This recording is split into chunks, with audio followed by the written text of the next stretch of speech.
Do you want to know the secret to generating more power on your two-handed backhand? This video is going to give that to you, along with a little extra bonus of more power with less effort. First and foremost, I want to thank Love Tennis for this footage of Halep's backhand because we wouldn't be able to analyze it without it. So go check out their YouTube right now. Great footage there. Now, let's go ahead and dive right in. So the first thing we're going to look at, and again, we're only going to focus on one part of her backhand. There's a lot of other things that are happening with her racket and her footwork and all kinds of things, but we're just going to focus on one thing in this backhand, and that is her body and how much it's rotating and how it's rotating to give her the power that she wants through the backhand. So from the very beginning, you're going to see her land the split step here, and she's going to go into her rotation. Now, there are three parts to generating more power on your backhand. And the first part is this hip initiation into the coil. So you're gonna see her land the split step, and right away, this hip is moving. Her upper body's not really moving, her racket's not really moving, but you can definitely tell that the hip is initiating the coil turn. Now, once she turns, she's gonna turn with her upper body and her lower body, and now she gets into this side position. This is where the second part of generating that power is really important. So she's in about a 90-degree angle with her belly button facing about 90 degrees. Her racket is about halfway back. And from here, you're going to see her continue to rotate with the upper body slightly more than she does with her lower body.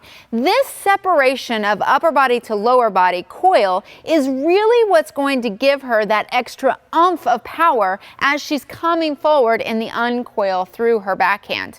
So it's just like a slinky. If you turn it and turn it and turn it and give it all that tension and then you let go, then you're gonna see that extra oomph.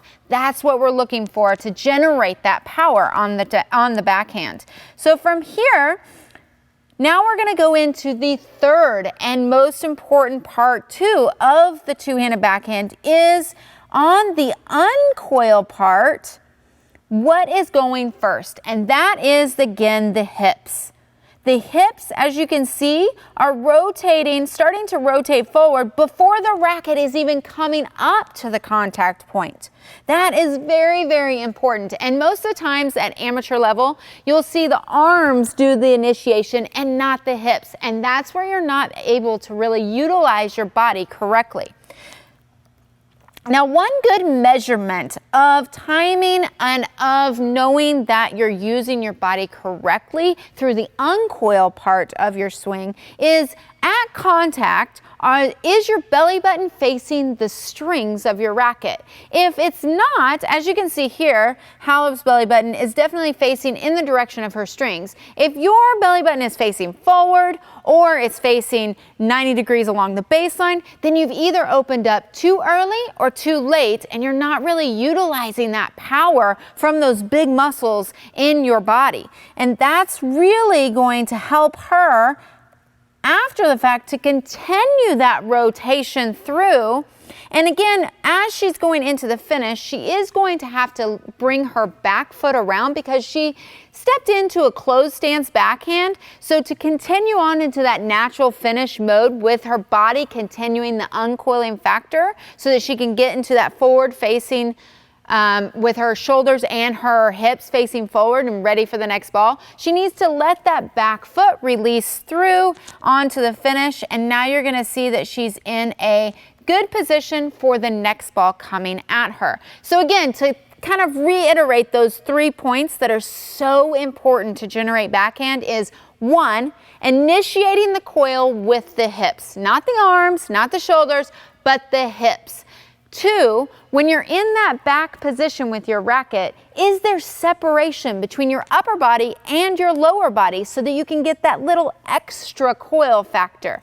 Number 3, are you initiating once you're in the forward swing, like when you're starting the forward swing path, are you initiating with your hips first? Those 3 key factors are really what's going to help you to generate all the power you need on your backhand with a lot less effort.